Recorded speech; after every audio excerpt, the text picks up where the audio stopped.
지난해 9월 추석 연휴, 경찰서에 한 통의 신고 전화가 걸려옵니다. 전화를 건 사람은 중학생. 엄마와 누나가 쓰러져 있어요. 현장을 찾은 경찰들은 모녀의 시신을 발견합니다. 처음에는 경제적인 어려움으로 인한 극단적 선택인 줄로 알았습니다. 그런데 수사를 하면서 타살의 흔적이 하나둘 나오기 시작했는데요. 사건이 발생한 지 2달 만에 이웃인 50대 여성이 범인으로 지목됐습니다. 여성은 자신의 혐의를 계속 부인했지만 결국 재판에 넘겨졌는데요. 그리고 첫 재판이 열리는 날 유일한 생존자인 중학생이 증인으로 법정에 나왔습니다. 과연 중학생은 법정에서 무슨 말을 했을까요?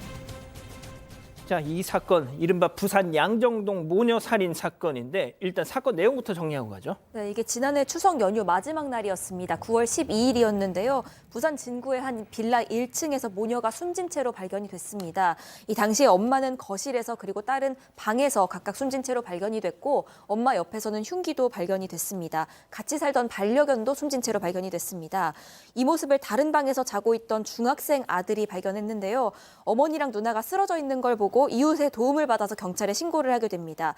당시에 이 딸의 방에서 원인이 밝혀지지 않는 불이 나기도 해서 또 자연적으로 꺼지는 이런 이상한 일이 좀 벌어지기도 했는데 이 당시에는 외부에서 강제로 침입한 흔적이 없었다고 합니다.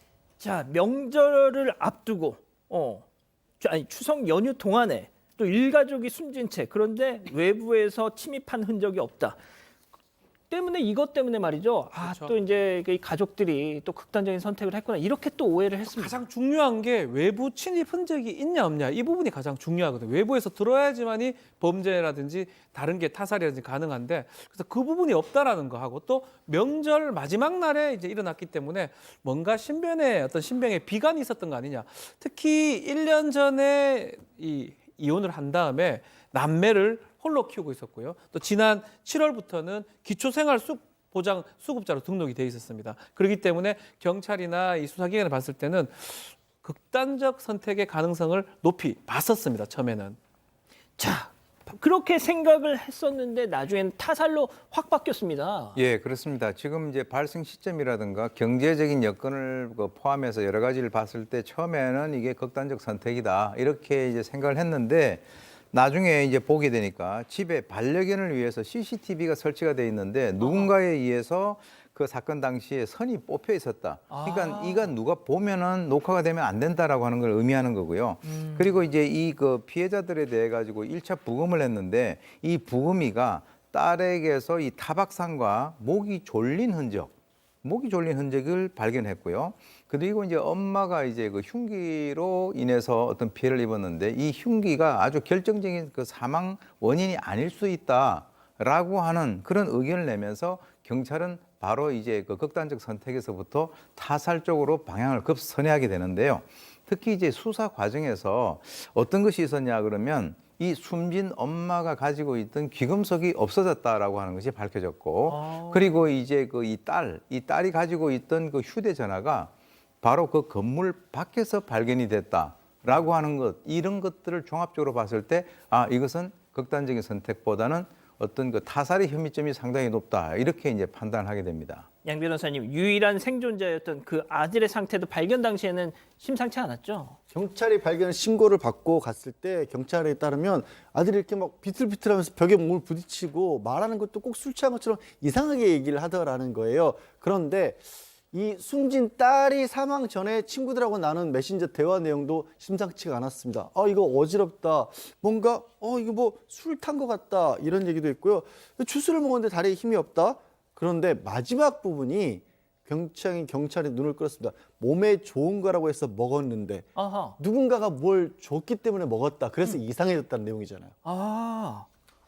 자, 그래서 저런 우여곡절 끝에 사건 발생 2달 만에 앞서 말씀드린 그 이웃 여성이 범인으로 지목이 됐습니다. 자, 그렇다면 도대체 왜 무슨 억하심정이 있길래 이런 짓을 벌인 거예요? 일단 이 이혼 여성은요, 지난 2015년부터 신경정신과 치료를 받아왔는데 일정한 직업이 없었습니다.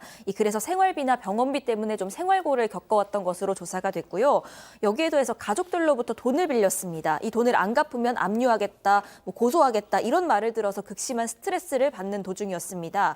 이 때문에 이 여성은요, 그러면 수면제를 좀 먹여서 정신을 잃게 한 뒤에 이 피해자들의 귀금속 등을 훔쳐야겠다라는 마음을 먹습니다. 그리고 자신이 평소에 복용하던 이 정신과 약물을 빻아서 이 음료에 타게 되는데요. 이 여성은 첫 재판에서도 자신의 범행을 인정하지 않았습니다.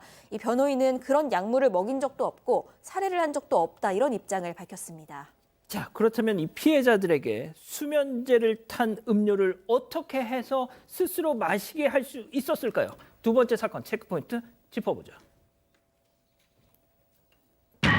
도라지물. 아하. 양 변호사님, 이게 무슨 얘기죠? 첫 재판에서 증인으로 출석해서 아들이 뭐라고 얘기를 하냐면 이웃 여성이 손녀와 함께 집을 찾아왔다라는 거예요. 근데 그전에도 집을 몇 번 왔었기 때문에 별 의심을 하지는 않았답니다. 근데 이 여성이 이거 도라지물이야 먹으라고 주더라는 겁니다. 그러면서 몸에 좋은 거니까 먹어. 나는 지금 손녀랑 집에서 먹고 왔어. 그렇게 해서 그냥 이웃에 나이도 많은 어른이니까 마셨다라는 거예요. 아까 그 딸이 카톡에서 얘기한 그 얘기군요. 예, 몸에 좋은 거라서 먹었는데 똑같은 거 상황인 것으로 경찰도 보고 있는데 이 아들이 그걸 마시고 나서 평소에는 새벽 2-3시나 돼야 잠이 들었는데 이날은 손녀하고 좀 놀아주다가 한 9시쯤 잠에 떨어졌다는 겁니다. 그리고 15시간에 잠이 들었다 깨어났는데 어머니하고 누나가 숨져 있는 걸 발견한 겁니다. 박 변호사님, 네. 그러니까 이 유일한 생존자인 저 중학생 아들은 이 수면제를 먹고 정말 깊은 잠에 빠진 덕분에 겨우 혼자 살 수 있었던 거군요. 그렇죠. 결국 그 도라지물, 수면제 성분하고 향정신성 약물이 이제 있었는데 그것을 먹고 자다가 이제 끔찍한 이 살해 사건이 일어난 건데요. 지금 아들 몸에도 그 발견됐고 또 지금 계속 얘기하지만 SNS에 자신이 이걸 먹었고 딸이 친구들한테 얘기를 합니다. 몸이 좀 안 좋다. 오타 같은 것도 좀 많이 나옵니다. 그러기 때문에 그게 문제가 된다고 하는데 가장 결정적인 이유는 뭐냐면 그 도라지물에 들었던 향정신성 약물이 이 피의자 범인으로 지목된 여성이 먹던 정신과 약하고 동일한 성분입니다. 아하. 그렇기 때문에 아주 유력한 증거가 되는 그런 상황입니다. 예, 그 딸의 친구가 이제 법정 증언을 한 내용인데 일단 교수님, 이게 사건 현장이 좀 끔찍했어요. 너무 구체적으로는 소개 안 해주셔도 되고요. 도대체 그냥 잠만 재우고 나서 자기가 정말 금품을 훔치고 싶었으면 그것만 가져가면 됐지. 죽일 필요는 없잖아요. 그렇습니다. 지금 이제 결과적으로는 이제 범행 동기가 금전으로 이제 밝혀졌는데요.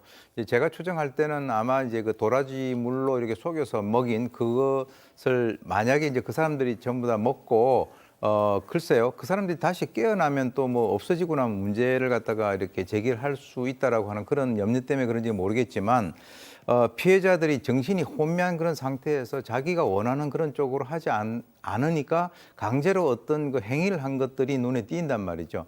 이 엄마 같은 경우는요, 이 무릎을 꿇은 듯한 굉장히 기묘한 자세로 그 사망해 있었고, 또 특히 이제 이 딸 같은 경우는 이 이가 파절된, 즉 부러진 그런 상태에서 얼굴을 비롯해서 여러 가지 어떤 그 화재로 훼손이 돼 있었어요.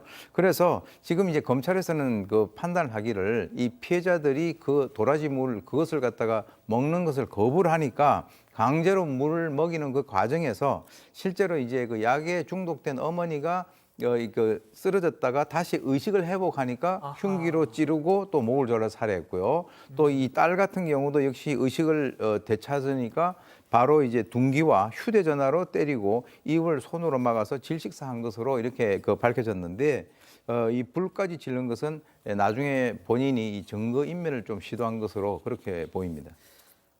끔찍하네요. 아직 안 끝났습니다. 이거 눌러주세요.